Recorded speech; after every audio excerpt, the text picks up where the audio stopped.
അസ്സലാമലൈക്കും. എല്ലാവർക്കും സുഖമെന്ന് വിചാരിക്കുന്നു കേട്ടോ. അങ്ങനെ ഒരു ഈവനിങ് ഒരു 4 മണിയാകുമ്പോൾ കേട്ടോ ഞാൻ കിച്ചണിലേക്ക് വന്നത്. അപ്പോൾ ഞാൻ നിരീച്ച് ഇന്ന് ഒരു ഇലയട ഉണ്ടാക്കാമെന്ന് നിരീച്ച്. അപ്പോൾ കുറേ നാളായി വിചാരിക്കുന്നത് ഇലയട ഉണ്ടാക്കണമെന്ന്.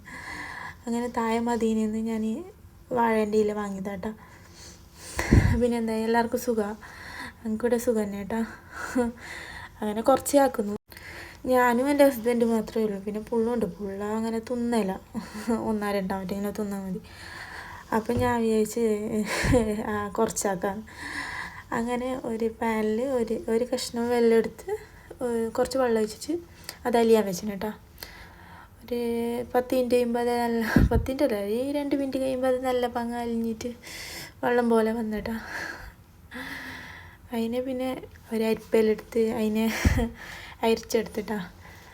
വിചാരിക്കുന്ന പോലെയല്ല, നല്ല പൊടിയും എന്തെല്ലാം ഉണ്ടായിന് കേട്ടോ. അതുകൊണ്ട് കറുത്ത കളറല്ല, ബ്ലാക്ക് കളറ് എല്ലാം എടുത്ത് അതൊന്നും ഇങ്ങനെ ഭയങ്കര കളറ് കാണുന്നത്. ഇപ്പോൾ ഭയങ്കര ചൂടല്ലേ ഇവിടെ, ഞാനെൻ്റെ അജ്മാണ് കേട്ടോ താമസിക്കുന്നത്. ഇപ്പോൾ ഭയങ്കര ചൂട്, ഭയങ്കര പുറത്തൊന്നും ചെയ്യാൻ പറ്റാത്തത്ര ചൂടാട്ടോ. അങ്ങനെ അത് അരിച്ച ശേഷം നോക്കിയതിൽ എന്തെല്ലോ പൊടിയുണ്ട്. അങ്ങനെ അത് അരിച്ചെടുത്തിട്ടോ. അതിന് ശേഷം ഒരു പാനിൽ, അതേ പാനിലേക്ക് തന്നെ കുറച്ച് നെയ്യിട്ടിട്ട് കുറച്ച് തേങ്ങ ഇട്ടിട്ട് ജസ്റ്റ് ഒന്ന് ആ തേങ്ങയിലേക്ക് ഇട്ടിക്കോളും. ഇത് ഫ്രിഡ്ജിലുണ്ടായല്ലേ, അതുകൊണ്ട് ആ ഫ്രിഡ്ജിലായ തണുപ്പെല്ലാം പൊട്ടയിലിട്ട് കുറച്ചൊരു 2 മിനിറ്റ് 3 മിനിറ്റ് ജസ്റ്റ് ഒന്ന് വാട്ടിയെടുത്ത് കേട്ടോ. അത് തന്നെ കുറച്ച് സമയം, 2-3 മിനിറ്റ്.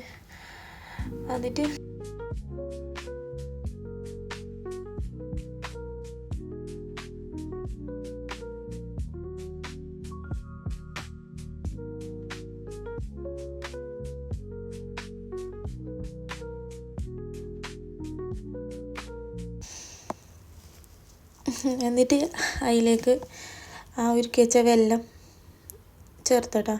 എന്നിട്ട് അത് കുറച്ച് സമയം ഇളക്കി അതിൻ്റെ വെള്ളമെല്ലാം ആറുന്നത് വരെ ഇളക്കി.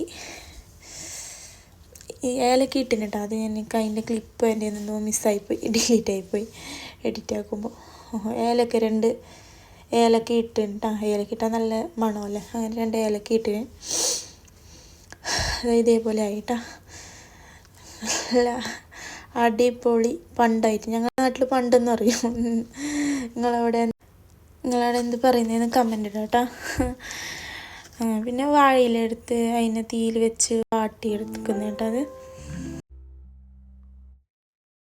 അതിന് ശേഷം ഒരു പാത്രം എടുത്ത് അതിലേക്ക് കുറച്ച് ഉപ്പും പൊടി ഇട്ടാൽ ഞാൻ എടുക്കുന്ന പത്തിൽപ്പൊടി. നല്ല പത്തലിന് കുഴക്കുന്ന പോലെ നല്ല പാങ്ങ് കുഴച്ചെടുക്കുക കേട്ടോ. കുറച്ച് വെള്ളം കൂട്ടി ചേർത്ത് പാങ്ങിൽ കുഴച്ചെടുക്കുക കേട്ടോ. ഇതേപോലെയാണ് കുഴച്ചെടുത്തിട്ട് അതിന് ശേഷം ആ വാഴയിലയിൽ ഇത് പരത്തിയെടുക്കുക കേട്ടോ.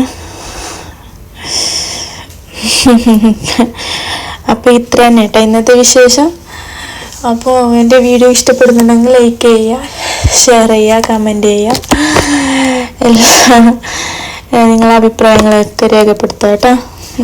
അതിന് ശേഷം ഇത് പരത്തിയ ശേഷം രണ്ടും അതിലേക്ക് വെച്ചിട്ട് ആവിയിൽ വെച്ച് വേവിക്കുക കേട്ടോ. ഒരു 10-20 മിനിറ്റ് മതി കേട്ടോ വേവിക്കാൻ.